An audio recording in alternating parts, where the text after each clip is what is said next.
For my sister's big wedding, my family invited my 11-year-old son, but not my 9-year-old daughter. We've all decided she shouldn't come, they said. I just replied, noted, we won't be attending. Then I made one quiet change. 3 weeks later, their lives were falling apart.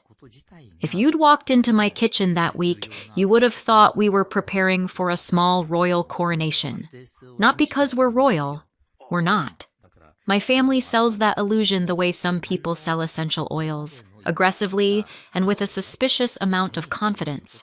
But my daughter Ruby had turned Brooke's wedding into a project, a mission, a full-time job with unpaid overtime. There was a dress photo taped inside the cabinet door at Ruby eye level. There were index cards on the counter with neat block letters. Smile. Say congratulations. Ask one question. Do not interrupt. A little checklist with boxes she'd been crossing off for weeks. And there was Ruby, in her favorite spot at the table, shoulders tense with determination, asking me for the 97th time, Mom, what do I do if someone asks me what I want to be when I grow up? I glanced up from the sink. You tell them the truth. Ruby frowned. The truth can be wrong. That depends on the person, I said. Owen, my 11-year-old, walked by and snagged a grape from the bowl. Tell them you want to be a dragon. Ruby didn't even look at him. That is not an acceptable career. It's a hobby, Owen said. And I watched him drift closer to Ruby like a little guard dog. He wasn't loud about it. He never was. He just hovered, ready to block a comment, hand her a fidget, change the subject, like he'd been training for this in secret. Ruby tapped her pencil, then looked at me. Mom? What are the rules again? I felt that familiar squeeze in my chest. The part of me that wanted to wrap her in bubble wrap and move us to a cabin in the woods where the only social rules were, don't eat the poisonous mushrooms. I dried my hands. You say hello. You keep your hands to yourself. You don't touch the cake until they cut it. Ruby nodded seriously, as if I'd just explained a complicated legal contract. The phone rang, and I knew, before I even saw the screen, that this wasn't going to be about napkins. It was my sister, Brooke. Her voice was bright in that way people sound when they're already rehearsing what they're about to say. Hey, she chirped. Quick question. There are two kinds of quick questions. The harmless ones, like, what time are you coming? And the ones that destroy something. I put the phone to my ear and turned slightly, my back angled toward Ruby, like my body could block words. Yeah? I said. Brooke didn't waste time. So we finalized the list. I pictured my parents hovering over a spreadsheet like they were planning an invasion. And we're keeping it tight, Brooke continued, just to keep things smooth. There it was. Smooth. The word my family uses when they mean controlled. Then she said it. Owen can come, obviously, but we've all decided Ruby shouldn't. For a second, I didn't understand the sentence, like my brain refused to process it. Then heat rushed up my neck. What do you mean she shouldn't? Brooke sighed like I was being dramatic for reacting to something objectively awful. Aaron, please don't do this. I stared at the cabinet where Ruby's dress photo was taped. The edges were curling from being opened and closed 100 times. Don't do what? I asked. My voice sounded too calm, like it belonged to someone else. It's just... Brooke lowered her voice, like the walls had ears. It's a big wedding. There are a lot of important people. Nathan's family. You know. I did know. Everyone knew. My parents had been talking about Nathan's father, Richard, like he was a celebrity and a religion at the same time. His company was the bigger one, the one my parents' small business had partnered with recently. The partnership had already made their lives swell in size, like someone pumped air into them. New friends, new opportunities, New obsession with how it looks. And now, my 9-year-old daughter was apparently a threat to it. I took a breath. Ruby has been preparing for this for months. Brooke made a small noise, impatient. Okay, no, you don't understand, I said, and I could hear the desperation in my own voice. I hated it. I hated needing them to have a conscience. She's been practicing what to say. She made cards. She asks me rules every day because she wants to do it right. She wants to be included. Brooke's tone hardened. Erin, she's not a baby, I pressed. She's 9. She can sit with me. I'll take her outside if she needs a break. I will handle it.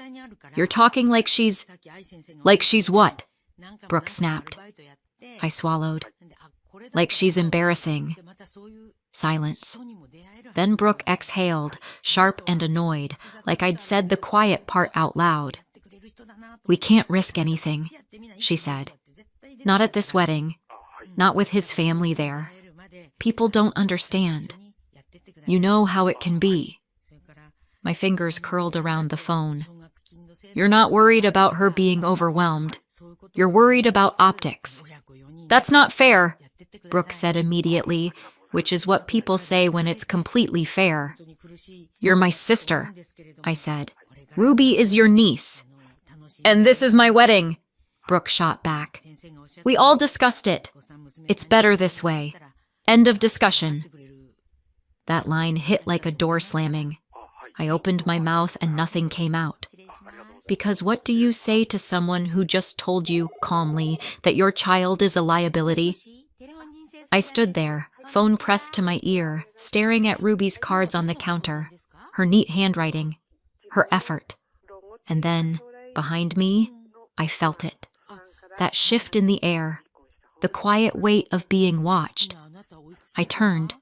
Ruby was standing in the doorway, clutching one of her index cards so tightly the paper bent. She had that expression she got when she was trying to keep her face neutral. The one that always made my throat burn because it looked like a child doing CPR on her own feelings. I didn't know how much she'd heard, but I knew she'd heard enough. Brooke was still talking. Erin, are you there? I couldn't take my eyes off Ruby. Ruby didn't ask a question. She didn't offer a solution. She didn't say, I can be good. I can be quiet. I can try harder.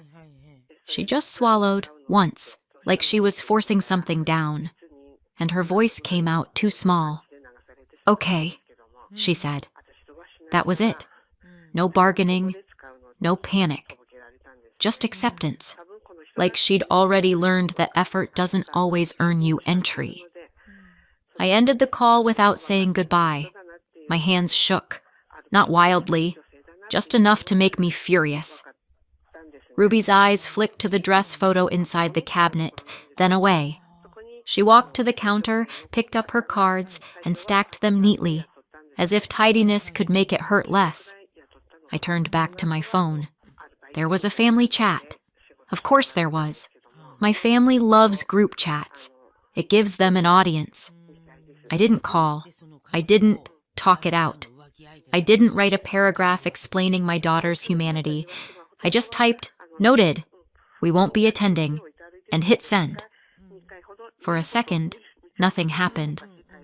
Then my phone lit up like a slot machine. Mom. Erin, don't do this. Dad. This is one day. Brooke. You're making it into something it isn't. Someone else. Think about what you're teaching your kids.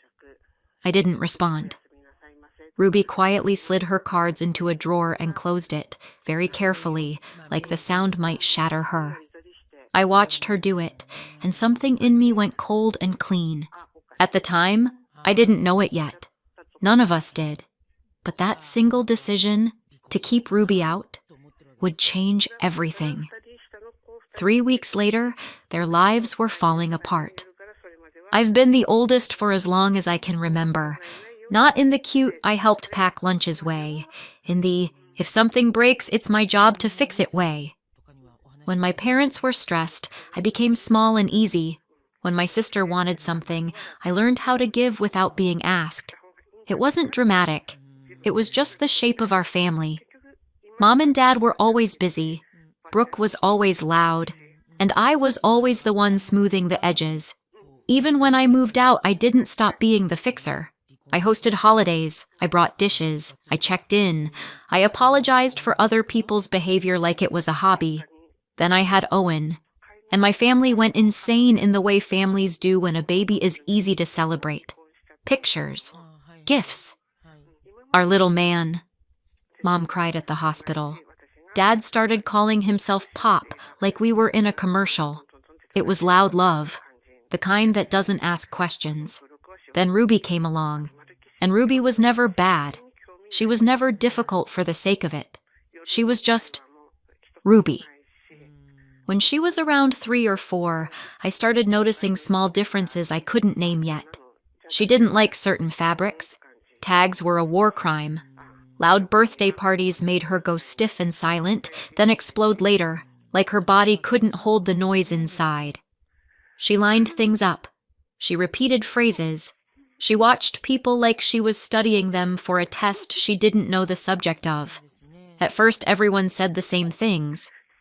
She's sensitive. She'll grow out of it. You're overthinking.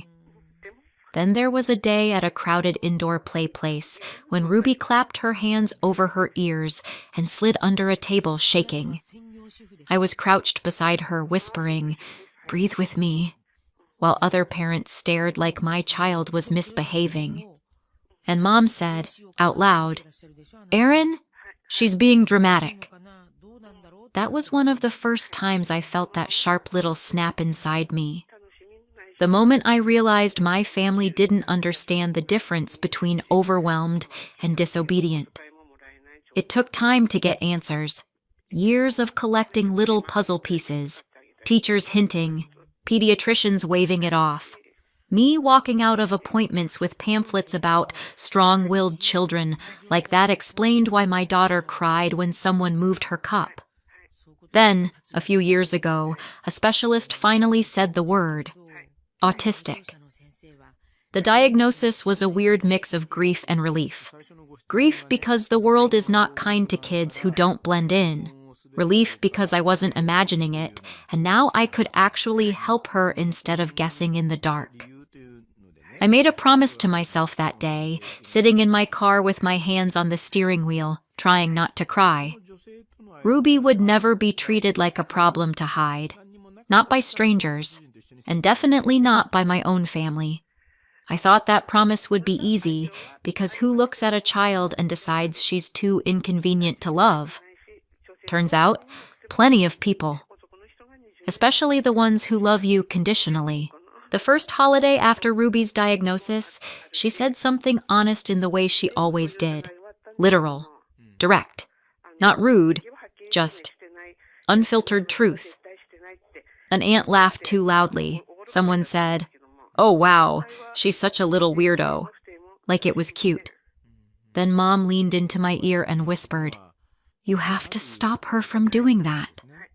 Not, "Is she okay?" Not, "How can we help?" Just, "Make her more palatable." I tried the polite route. For years, I explained autism in simple terms. I offered strategies. I asked for patience. I reminded them she wasn't being difficult. She was processing differently. They nodded. They smiled. They did nothing different. Ruby, meanwhile, started doing what a lot of kids like her do. Masking. She watched people closely. She copied tone. She practiced phrases under her breath like homework. She learned when to laugh even if the joke didn't make sense. She learned how long to make eye contact so people wouldn't say she was rude. She came home from school drained, holding herself together all day like she was carrying a heavy box with no handles.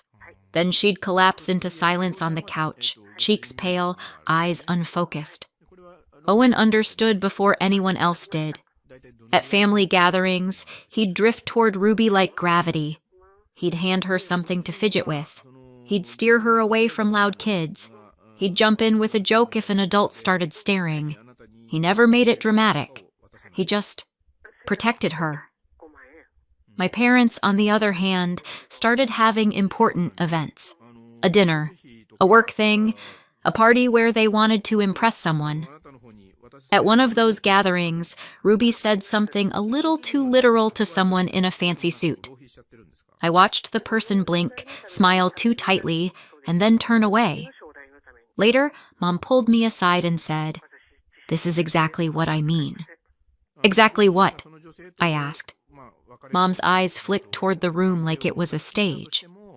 "We can't have that." That was when she used the word for the first time. Embarrassing. Ruby didn't hear that specific word that night, but she didn't need to. She felt the shift. She always did. She asked me in the car on the way home, very quietly, "Am I hard to bring places?" I nearly swerved off the road. I told her no. I told her she was not too much. I told her the world was too small and we were going to find bigger spaces. But the question stayed with me, because she didn't ask it like a dramatic child. She asked it like someone gathering data. Then Brooke got engaged. And suddenly the family's obsession with important people hit a new level. Brooke started saying Nathan's family like a title. Mom started talking about Richard, Nathan's dad, like he was a prize. Dad was suddenly wearing nicer clothes. Everyone was acting like this wedding was the doorway to a life they'd always deserved. And the thing is, it kind of was. My parents had always run a small business. Nothing glamorous. It paid the bills. It kept them proud. But once Brooke started dating Nathan, everything changed. His father ran the bigger company they partnered with, and my parents' world expanded fast. New contacts, bigger numbers, a taste of money they'd never had. The way they talked, you could almost hear the greed shining through the polite words. Now they were obsessed with keeping everything perfect, because this wedding wasn't just family. It was the future they thought they were finally entitled to. Ruby heard wedding and latched onto it like it was a lighthouse. Her first big formal event. A place with rules, clear expectations, a chance to be included properly. She asked me questions every day, not to be annoying, but because she wanted to do it right. And the hardest part was realizing she wasn't excited like a kid. She was excited like someone trying to earn a seat at a table she'd been hovering outside of her whole life. 3 weeks later, the wedding was over. We didn't go. That part didn't kill anyone. Shocking, I know. My phone still had the old messages sitting there, unread, like a pile of garbage someone expected me to sort. Life at home settled into a quieter rhythm. Owen went back to school like normal. Ruby stopped asking about weddings entirely, like the topic had been quietly buried in the backyard. Easter came next. I've always hosted. It's just what I do. The fixer, remember? But this year, I did something different. I sent the Easter message to the usual family circle. Aunts, cousins, people who show up with potato salad and opinions. I did not include Mom, Dad, or Brooke. No announcement, no warning, no dramatic, "after everything you've done." Just a message with a time and a place, like always. Owen watched me hit send and didn't say anything. He just nodded once, like he understood the assignment. Ruby sat at the table, drawing quietly, pretending not to listen. But her shoulders were less tense than usual, like the idea of not performing was a relief. The group chat responded normally at first. "Do you need deviled eggs? I can bring dessert. What time should we come?" Then the interruption came. "Mom, wait, are we not invited?" The tone was sharp and staged, like she'd stepped onto a stage and adjusted her microphone. Brooke followed immediately. "So first you don't attend my wedding, and now you're cutting us out of Easter? What is wrong with you?" Dad jumped in too, because of course he did. "This is cruel, Aaron. You're punishing everyone." They weren't asking quietly. They weren't texting privately. They wanted witnesses. They wanted the whole family to see me being difficult, because that's how they win. They make you feel shame under fluorescent lighting. I stared at the screen, that old reflex stirring in me, the one that wants to smooth it over, soften the edges, fix it. Then Ruby looked up from her drawing. She wasn't crying. She wasn't yelling. She was just watching my face like she was waiting to learn what truth costs. And something in me went still. I typed one message. Just one. No speech, no diagnosis lesson, no begging for empathy. I didn't attend Brooke's wedding because you excluded Ruby for being autistic and said you couldn't risk embarrassment in front of Nathan's family. So no, you're not invited to Easter. We're done. I hit send. The chat went weirdly quiet. No jokes, no emojis, no immediate backlash. Just that awful pause where you can feel people reading. Then someone typed, "Is that true?" I didn't answer. Because if I answered that in the group chat, it would turn into a debate. And I wasn't putting my 9-year-old's dignity up for family voting like it was a casserole contest. A few minutes passed. Then my phone rang. Unknown number at first. Then it stopped. Then it rang again. This time it came through with a name. Nathan. I stared at it for a beat, thumb hovering, brain doing that quick inventory of worst-case scenarios. Then I picked up. "Hi," I said. There was a pause on the other end. Not dramatic, not angry, just careful. Like he was walking across glass. "Aaron," he said quietly. "I'm sorry to call. I saw what you wrote." "Okay." Another pause. I could hear breathing, like he was trying to decide how to ask without sounding like the villain. "Is it true?" he asked. "Did they really tell you Ruby couldn't come because they didn't want to risk embarrassment?" My throat tightened. I kept my voice level anyway. "Yes," I said. "That's what they said." "And Ruby," he added, softer. "She's 9. "Yes." He didn't say, "That's insane," even though I could tell he wanted to. He didn't try to smooth it over. He didn't defend Brooke. He just went quiet for a long moment. Then he said, "I didn't know." "I know," I replied. Another pause. "Thank you for telling me the truth," he said finally. Then he hung up. The next morning, the pounding started. Not a polite knock. Not a, "Hey, can we talk?" Pounding. Owen appeared in the hallway instantly, like he'd been waiting for it. Ruby was behind him, quiet and pale, gripping the edge of her shirt. I opened the door and there was Brooke. Her eyes were red, but not with sadness, with rage. Her hair was shoved back like she'd done it in a hurry. Her whole body looked wired, vibrating. She didn't say hello. She didn't look at Ruby. She launched straight at me like a missile. "What did you tell him?" she hissed. "Who?" I asked. "Nathan, what did you tell my husband?" "Nothing." I kept my voice calm. "He called me. I just told him the truth." Brooke's laugh was sharp and ugly. "Of course he did. And of course you couldn't wait." "I didn't call him," I said. "He asked if it was true. I said yes." Brooke stepped closer. "He left." I didn't move. "Left where?" Brooke's face twisted. "I don't know. Somewhere. He said he needed space. He said he needed to think." Her voice cracked on the last word like it physically offended her. "He wouldn't even sleep at home." Owen's jaw clenched. Ruby went very still.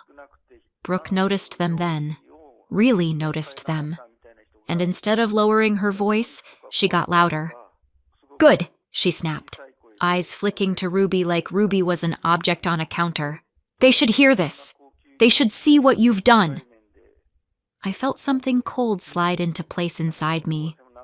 Brooke, leave! She jabbed a finger toward my chest. You humiliated me in front of everyone. You made me look like a monster. You excluded your niece, I said, voice flat. Brooke shook her head fast, like she could shake reality loose. We were protecting the wedding. No, I said. You were protecting your image. Brooke surged forward into my space, and for a second I thought she was going to shove past me into my house. Her hand grabbed my arm hard, nails digging in. I yanked back, and Owen stepped forward without thinking. Don't touch my mom, he said. Brooke's eyes flashed. Stay out of it. Ruby made a small sound, barely a sound at all, and Brooke rounded on her like that sound was an insult. This is exactly why, she spat, and then caught herself too late. I saw Ruby's face change, that familiar shutdown, that awful retreat, and something in me snapped. Not loudly, not dramatically, just clean. Get out, I said. Brooke's chest heaved. Her voice rose, wild and shaking, filling my doorway while my kids watched. You did this to me! And that was the moment I understood this wasn't just a family fight anymore. It was a safety moment, and I wasn't going to lose it. Easter still happened at my house. Not because I was trying to prove a point, because I refused to let Brooke's tantrums steal another day from my kids. I kept the curtains open. I kept the door locked. I let Owen help hide eggs in the yard. I let Ruby decide where she wanted to sit, and nobody looked at her like she was a problem to manage. It was quieter than it had ever been. No walking on eggshells. No translating passive-aggressive comments. No, just ignore it, whispered in the kitchen. For one day, it felt like peace might actually hold. And I let myself believe, briefly, that the blow-up was the end of it. Then, a few days later, there was a knock at my door. Not pounding, knocking, soft, polite. When I opened it, both my parents were standing there with the kind of smiles people wear when they're trying to sell you something. Mom held a container like it was a peace offering. Dad's hands were in his pockets, shoulders lifted like he was trying to look harmless. Hi, Aaron, Mom said, voice syrupy. Can we talk? I didn't step aside. About what? Mom's smile twitched. We hate how things have been. Dad nodded quickly. This has gotten out of hand. Mom continued. We want to make it right. We didn't realize how it sounded. The words were sweet, but the urgency underneath them was sharp enough to cut. I waited. Mom's eyes flicked past me, toward the living room, like she was checking if Ruby was visible. There's concern, she said carefully. About the partnership. There it was. The real wound. Dad cleared his throat. They're reconsidering some things. Mom rushed in. Nothing is final yet. It's just tense. Nathan has been distant. It's all very complicated. But we think there's a way to fix it. I crossed my arms. Let me guess. That way involves me doing emotional labor for free. Mom laughed lightly, like I'd made a joke and not a statement of fact. We're hosting a family dinner, she said. Everyone will be there. Brooke and Nathan's parents, Richard and Victoria.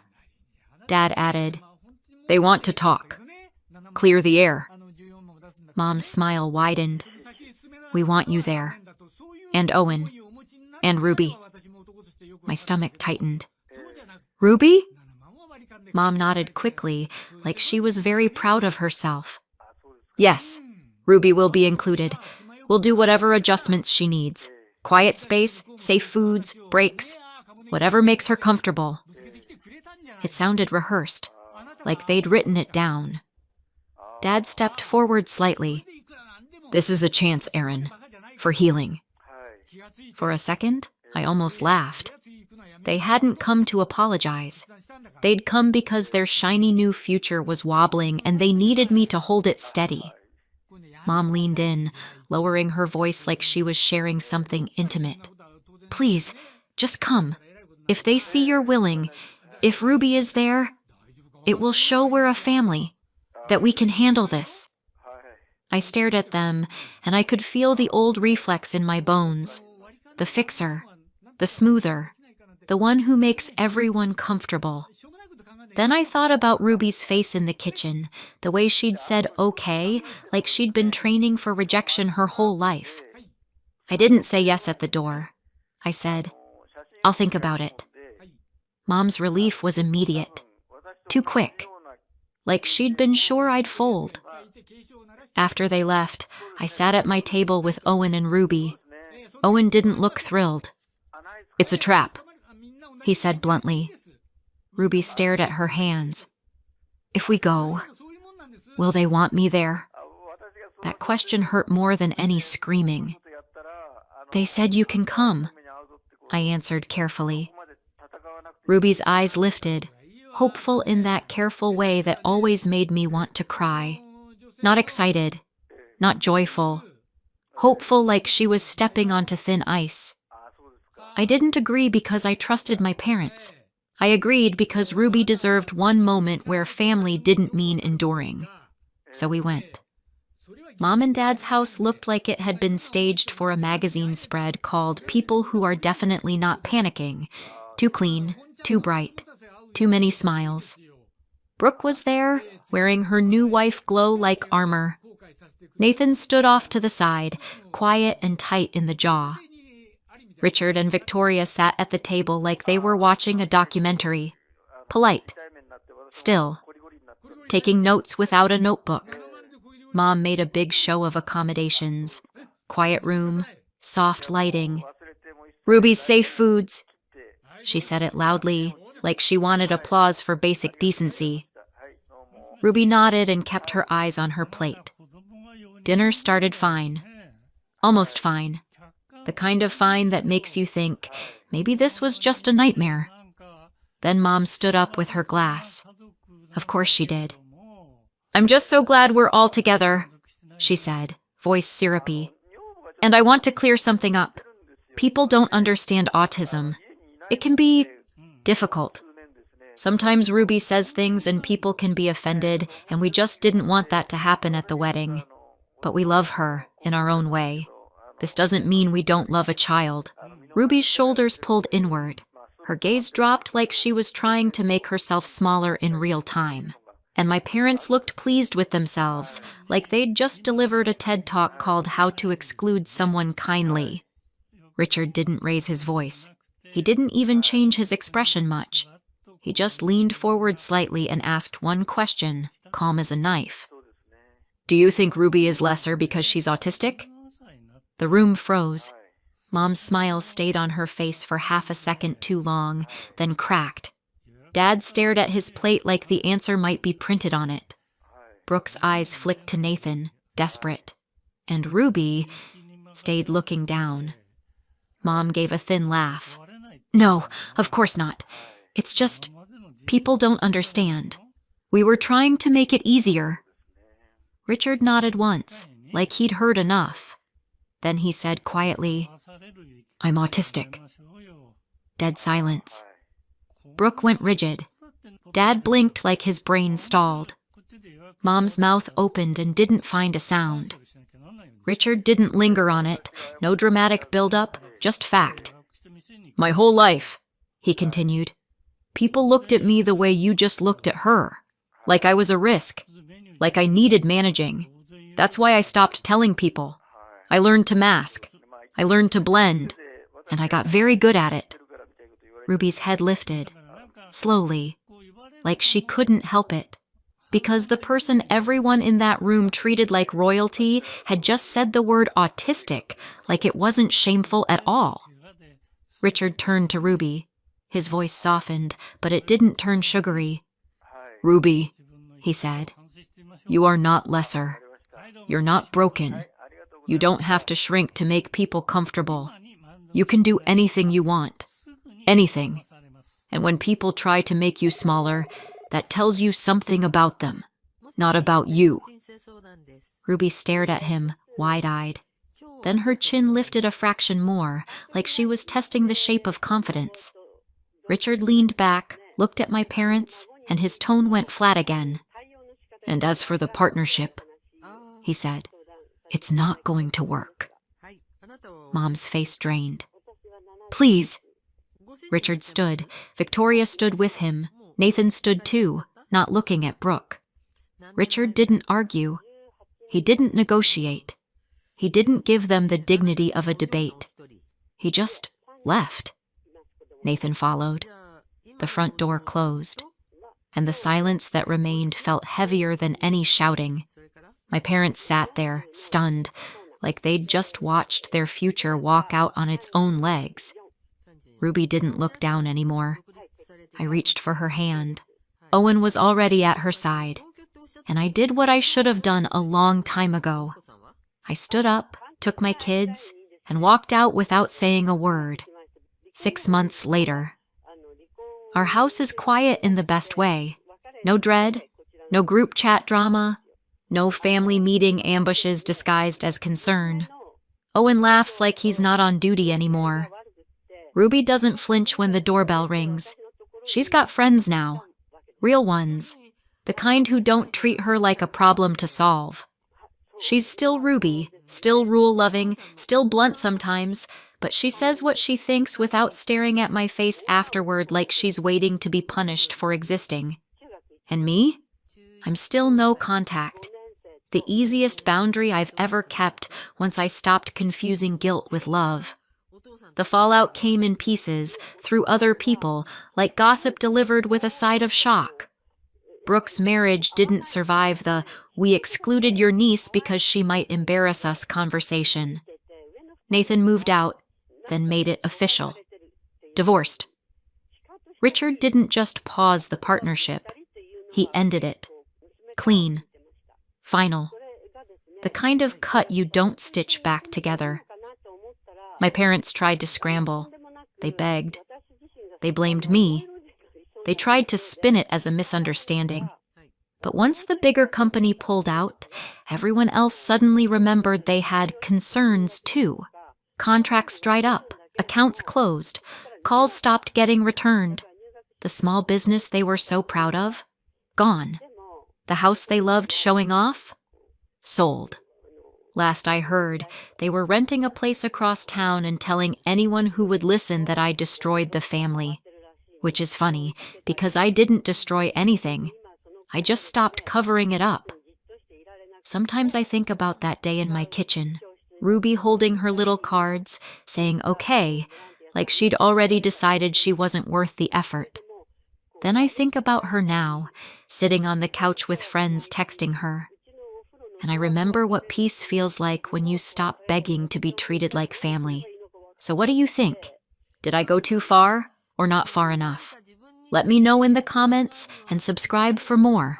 My 9-year-old spent weeks helping plan her cousin's party and spent all her savings on decorations. On the day, we arrived to an empty house. Change of plans, close family and Brooklyn's friends only. She froze. I didn't shout. I did this. 3 days later, their lives started to unravel.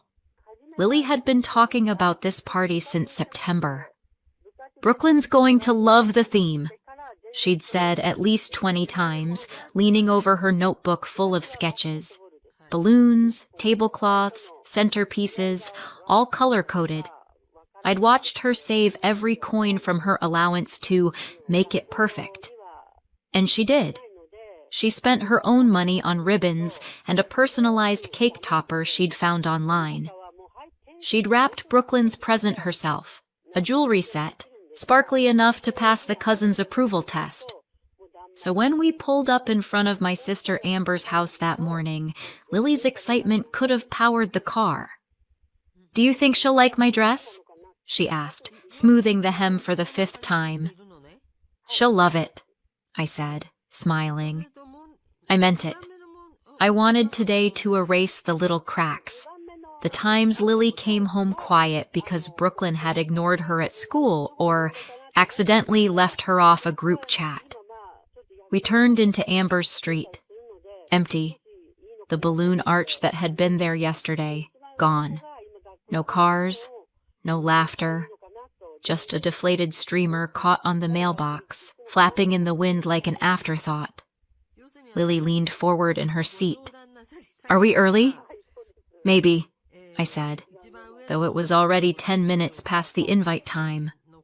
She was out of the car before I could unbuckle. The gift bag bumped against her knees as she ran up the porch steps and pressed the doorbell. One chime. Silence. She rang again, louder, then knocked. "Maybe they're hiding," she said, half laughing. "You know, surprise entrance or something." "Could be," I said. My stomach didn't buy it. I stepped onto the porch beside her. The curtains were drawn. Inside looked dim, abandoned. The kind of quiet that feels deliberate. Lily peered through the glass. "I see balloons." Maybe they're in the back? There were balloons. Old ones, half deflated, left behind like scraps from a celebration already finished. She turned back, confusion flickering across her face. "Mom?" "I'll call Aunt Amber," I said quickly. My phone was already in my hand. When I unlocked it, a notification popped up. New message from Amber. 5 minutes ago. Change of plans. Close family and Brooklyn's friends only. That was it. No apology, no explanation. My throat tightened. I turned the screen away before Lily could see it. "Maybe they went somewhere else," I said, too brightly. "Let me check." I stepped off the porch, pretending to scroll through my contacts while my pulse hammered in my ears. Then I called. Amber picked up on the second ring, her voice cheerful, practiced. "Oh, Laura!" "You got my text?" "I saw it," I said, keeping my voice low. "Amber, what happened?" "We're at your house." "Oh, we decided to keep it small. You know how kids are. Brooklyn wanted a different vibe this year. Just close family and her best friends." "She is family," I said, "and she's been helping you for weeks." Amber sighed like I was exhausting her. I know. But I can't make Brooklyn invite people she doesn't want to. She's getting older. She has her own group now." "Amber, she's 10. "Laura," she said, soft and patronizing, "please don't make this harder than it is." My free hand clenched into a fist. She's sitting in the car with her gift. You could at least let her say happy birthday. "I can't," she said quickly. "We're already out." We decided last night to do something more private last night, meaning they'd had hours to tell us, and didn't. Amber kept talking, something about how she hoped I'd understand. I hung up mid-sentence. I stood there for a moment, the wind tugging at my hair, my phone still warm in my hand. In the car, Lily was watching me. Did she answer? "Are they coming?" I forced a smile. They, changed plans. I'm finding out where her eyebrows knit together. Changed plans? I opened my mouth, searching for a version of the truth that didn't sound like cruelty in a cardigan. Before I found one, her phone buzzed. She looked down. Her cousin's name flashed across the screen. Brooklyn's story. Best day ever. Lily tapped it. Laughter. Candles. Balloons. Brooklyn surrounded by kids from school. The caption, "Family plus my besties equals perfect birthday." Lily didn't speak. The color drained from her face. "Hey, sweetheart." Her shoulders trembled. She put the phone down like it burned. She said it was family. I know. And friends. I know. Am I not? She couldn't finish. I reached for her. She jerked away at first, then collapsed against me, crying so hard it shook us both. I held her tighter, whispering the useless lines mothers are supposed to say. "It's fine. We'll make it up to you. People can be thoughtless. Lies. Every one of them. The gift bag slipped from her lap onto the floor. The tissue paper fluttered. For a while, neither of us moved. Outside, the sky was dull gray, the kind that promises rain but never delivers. When her sobs finally slowed, she whispered, "Why would they do that?" I didn't have an answer. I just tucked her hair behind her ear and said, "You didn't do anything wrong." She nodded, though she didn't believe me. We sat there in the parked car, side by side, staring at the dark house like it might apologize. 3 days later, they were the ones who regretted everything. Their lives started to unravel. It wasn't the first time one of Amber's parties ended with someone crying. It was just the first time the tears belonged to my child instead of me. Growing up, Amber didn't walk into a room. She arrived. She had that kind of presence people notice before they realize why. I was the quiet one, the reliable daughter, the one who reminded Mom about bills and permission slips. Dad left early, too early to remember what he sounded like when he wasn't yelling, and Mom raised us on her own until Gary appeared. Gary was polite, helpful, and full of opinions about how wonderful Amber was. "She's a real people person," he'd say. Then he'd turn to me. "You'll find your thing." I had a thing. It was being ignored. Mom and Amber were best friends. Matching handbags, salon appointments, whispered jokes. I was the background noise. Their laughter always had a punchline I couldn't hear. I told myself it was fine. At least silence didn't hurt as much as trying to join in. When we grew up, nothing really changed. Amber married Brandon, who thought the sun rose whenever she smiled. I married Michael, steady, kind, not one for drama. We both had daughters about 6 months apart. Amber's family became the center of gravity again. Mom and Gary doted on Brooklyn, showing up with gifts and praise, talking about how mature she was, how bright. Lily got compliments when someone remembered she was standing there. Brooklyn had the same sparkle her mother did, pretty, confident, practiced. Lily adored her. They went to the same school, same class. Brooklyn was technically older by a few months, which meant she got to be in charge. Some days she was sweet, looping Lily into her circle. Other days she was cold, leaving her out with a shrug. It was the same performance, just with smaller actors. I wanted to say something, but I didn't. I told myself kids sort these things out. And besides, Amber always had an explanation ready. "Brooklyn's just particular," she'd say. "She likes things done her way." Then came the money. Over the years, the family had set up a shared fund, a joint pot everyone contributed to for holidays and birthdays. The rule was proportionate to income, which meant I paid the most. Amber spent the most. No one said it out loud, but we all knew. It covered vacations, family events, parties, a running tab for togetherness. When Brooklyn's birthday came around, the planning started early. Amber called it a group effort. I'd call it expensive. Lily got swept up in it. She spent weeks helping Amber and Brooklyn with decorations, crafts, little projects. She was thrilled to be included. One afternoon she came to me, hands full of coins and crumpled bills from her piggy bank. "Brooklyn said I should help pay for the decorations," she said. "She's buying them herself." I stared at the pile of cash. "Did she ask you for this?" Lily nodded. "She said everyone's pitching in." I wanted to say no, that it was wrong, but the hope in her eyes stopped me. It wasn't about money. It was about belonging. "Okay," I said quietly, "if that's what you want to do."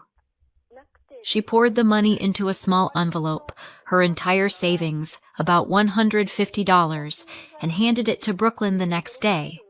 Brooklyn smiled, said thank you, and turned back to her friends. That should have been my warning. I didn't know the shared fund was paying for the rest. My money, really. Thousands toward an event my daughter would end up standing outside of. By then, I'd stopped questioning Amber's choices. It was easier, but I remember the moment I realized how neatly she'd kept the hierarchy alive. 2 sisters, 2 daughters, one pattern on repeat. Amber had always needed a mirror to admire herself in. This time, she found one with pigtails. And I let her, until the morning Lily knocked on that locked door. When I look back now, I can see the setup was perfect. The fund, the children, the silence. It wasn't just a party gone wrong, it was a lifetime's rehearsal for it. I'd spent most of my life keeping the peace. The day after Brooklyn's birthday, I stopped. The locked door scene kept replaying in my head like a bad movie. Lily on the porch, clutching that gift bag like it was proof of her worth, asking if we were early. Every time I blinked, I saw her face when she realized we weren't.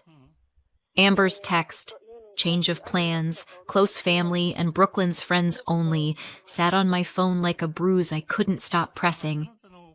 By Monday morning, I was done pressing it. I logged into the family account, the one we all used, but somehow always benefited Amber more than anyone else. The fund looked the same as it always did. My deposits, her withdrawals, Brandon's token $50 transfers once a quarter when he remembered. I didn't move the money. Not yet. I just stared at the balance and thought about what fair should look like. Then I opened a new tab and started booking a venue. "Mom," Lily said that night, frowning at the screen. "Why are you looking up magicians?" "Because you and your friends deserve a party that actually exists." She blinked. "You mean like Christmas?" "Exactly like Christmas.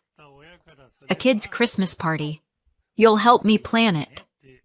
Her eyes widened the way they used to before Brooklyn taught her to doubt herself. "Can I invite everyone?" "Everyone," I said. "Except Brooklyn." She hesitated. "She'll be mad." "Good," I said, smiling over my coffee. "She can call the complaint department." Lily laughed for real this time, the sound rough from disuse. "You're really doing this?" "Oh, very." By Wednesday, the invitations were done. Same format, same group chat Amber used for Brooklyn's birthday. A few clicks, a polite caption. "Holiday fun for the kids! See you all there!" Within 10 minutes, my phone started buzzing. Amber's name flashed on the screen. I took a sip of coffee and answered. "Laura, I assume this is a joke?" "Nope." "You invited everyone but Brooklyn." "Yes." Her voice went tight. "You can't punish a child for something that was out of her control." "You mean a child who told my daughter she wasn't close family?" Amber sighed, the long-suffering kind that makes you want to break things. "You're being ridiculous. It was a small misunderstanding.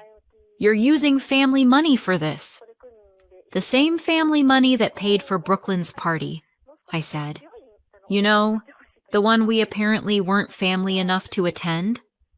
"That's different." "How?" "Because that was her birthday, Laura." "You can't compare." "I can," I said, and I just did. For a second, I thought she'd hang up. Instead, she went for the moral high ground. "Everyone's already talking about this. You're making yourself look petty." "That's fine," I said. "I'll look petty from the dance floor." Her gasp was almost satisfying, sharp, indignant, like she'd bitten into a lemon. Click. By Friday, every parent had RSVP'd yes. Every child from their grade, every cousin, everyone except Brooklyn. Lily helped me pick decorations, green and gold this time, none of Brooklyn's pink and silver glitter nonsense. She was quieter than I expected, thoughtful, like she was afraid to jinx it. "Do you think she'll say something?" she asked. "Who?" "Aunt Amber." "She always does." She can say whatever she wants, I said. We're not listening. That earned a grin. A small one, but real. Watching her fuss with ribbons, I realized the house finally sounded different. No more whispers about being left out. No more silence heavy enough to break a heart. The next afternoon, Brooklyn called. I knew it would happen. The silence from Amber's number was just too suspicious. Hi, Aunt Laura. Her voice was syrupy sweet. Mom said you're having a Christmas party. I am. Oh, okay. I think I didn't get the invite. I think you did. She laughed, the fake kind that ends in a pout. So, can I come? Yes, I said. Pause. She hadn't expected that. You can come after you bring $150 from your own pocket money and apologize to Lily. What? That's what Lily gave you for decorations. That's not fair, she said, voice rising. Exactly, I said, feeling the words land like a door finally closing. And I hung up. The morning after I hung up on Brooklyn, my phone started screaming. Not ringing. Screaming. Amber. Mom. Then Amber again. Then a string of numbers I didn't recognize but had family written all over them. I let them pile up like junk mail. By lunch, the first version of the story had already made the rounds. Laura is charging a child $150 to come to her Christmas party. No mention of the locked door, no mention of Lily's tears, no mention of the close family and Brooklyn's friends only message that was still burned into my screen. The group chat looked like a courtroom, half outrage, half gossip. Unbelievable. She's punishing a 10-year-old? Imagine being that bitter. I didn't reply. I never reply when they expect me to. At 3:30, Mom called. The ringtone felt like a threat. Laura, she said, skipping hello. What on earth are you doing? Hi, Mom. Your sister's in pieces. She called me crying, first time for everything. Don't start with that tone. You've humiliated her and poor Brooklyn. What kind of person makes a child pay to go to a Christmas party? The kind of person whose own child paid to go to a birthday party she wasn't allowed to attend. That's not the point. Then what is? You're tearing this family apart. I rubbed my temple. Mom, this family came pre-torn. I'm just holding up the ripped edges. She inhaled sharply. Your sister loves you. Uh-huh. You've always been jealous. I hung up. For an hour, I just sat there at the kitchen table, scrolling through comments, watching them pile up. Every new one said the same thing in a slightly different font, that I was cruel, vindictive, obsessed. I read them until the words blurred, until the screen looked like static. The next morning, I decided to end the whispering. I uploaded 2 pictures. No captions, no comments, no explanation. First, the envelope with Lily's handwriting, for Brooklyn's party decorations.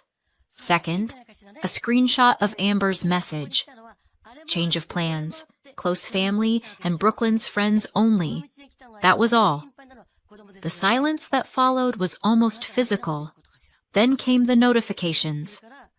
I had no idea. That's awful. Good for you. It was like watching people change sides mid-game. Amber didn't post for the rest of the day. Brooklyn quietly deleted a few of the party photos she'd shared. By Friday, the quiet was worse than the noise. It meant they were plotting something. Sure enough, at noon, the doorbell rang. A delivery? No, Mom. She didn't even wait for me to invite her in. This is madness, she said, marching straight to the living room. You're destroying your sister's reputation. People won't speak to her. Sounds familiar. Laura. She destroyed herself, Mom. I just stopped covering the cost. You're so cold. Because I learned from the best. She blinked, offended, like the insult hadn't fit the mouth it came from. Then she grabbed her purse and left without closing the door. The Christmas party was 2 days later. The hall glittered with green and gold, lights strung from every beam. The smell of cookies and hot chocolate hung in the air. Lily's laughter came from somewhere near the games table, sharp and bright. People kept congratulating me on such a nice idea. They used that careful tone adults use when they mean good for you for surviving that mess. Halfway through, while kids raced for prizes and the music played, the door opened. Amber. And Brooklyn. Of course. You could feel the air change, like someone turned down the volume on the whole room. Amber looked flawless, as always. High heels, red lipstick, that smile she used when she wanted to win something. Brooklyn stood half behind her, clutching a silver envelope. Laura, Amber said, all warmth. We wanted to talk. We're in the middle of the party. Exactly. Everyone's here, and Brooklyn has something to say. The crowd drifted closer. Parents, kids, curiosity. Brooklyn stepped forward, eyes flicking everywhere but mine. I'm sorry, Aunt Laura. The words came out stiff, rehearsed. For not inviting Lily. It was mean. I shouldn't have for not inviting her, I asked. Or for taking her money and spending it? Her chin trembled. Both. Amber beamed like a director proud of her actor. She insisted on making it right. Go on, sweetheart. Brooklyn held out the envelope. It's $150. From my own savings, Amber jumped in, her voice too bright. We talked about it all week. She wanted it to be sincere, sincere. The word hung there like perfume. Sweet, fake, choking. I took the envelope but didn't open it. Amber smoothed her coat. So, we're good now? Brooklyn can stay? I looked at her. That's not up to me. I turned to the room. What do you think? Should they come in? A few adults exchanged glances. One of the moms said softly, After everything? I don't think so. Several kids shook their heads. Amber's smile cracked. You're really going to make a show of this? You made one when you left a child crying on a porch. Brooklyn's lip trembled. Amber snapped. Fine. Then give us the money back. No, I said. My daughter paid you and never got to take part. This isn't revenge. It's a refund. A ripple of whispers ran through the crowd. Amber's voice rose, desperate now. You're unbelievable! I'm consistent, I said. You take. I return. Brooklyn started crying, loud, messy, real this time. The sound sliced through the music. Amber grabbed her hand. Come on, sweetheart. We don't need this. They walked out to a wall of silence. No one followed. When the door shut, the music started again, almost by instinct. Someone turned it up. Kids went back to their games, pretending nothing had happened. Later, while the lights dimmed and the hall emptied, Lily came to me holding a cookie shaped like a star. Was that bad? She asked. It was fair, I said. She thought for a moment. Fair feels better than nice. I smiled. It usually does. We cleaned up together. When we were done, I set the unopened envelope beside the leftover cake. Put it toward next year's decorations, I told the staff. Outside, laughter spilled from the parking lot, bright, unfiltered, nothing to fix. My phone buzzed again. Amber's name. I turned it over, face down on the table. Some lessons cost money. Some cost pride. This one cost both. And it was worth every cent. 6 months later, the house is quiet in a good way. No calls, no messages, no new rumors. I haven't spoken to Amber or Mom since the party. They circled the wagons, blood thicker than accountability, and that's fine. Brooklyn doesn't go to Lily's school anymore. They transferred her for a fresh start. Everyone knows what that means. Lily's world got bigger the same week Brooklyn's shrank. She has new friends, real ones. She laughs louder now. When she talks about school, there's no tension hiding between the words. I still catch myself staring at her sometimes, waiting for a trace of the old timidness. But it's gone. She's fearless now. Maybe that was the point. Still, when the house is too quiet, I replay that day. Brooklyn's tear-streaked face, Amber's glare, the door closing behind them. I tell myself they earned it. Most days I believe that. Other days, I wonder if I taught Lily strength or revenge. Whether I showed her how to stand up for herself or how to strike back hard enough that people don't try again. Maybe both. So tell me, did I go too far or not far enough? Let me know in the comments and subscribe for more.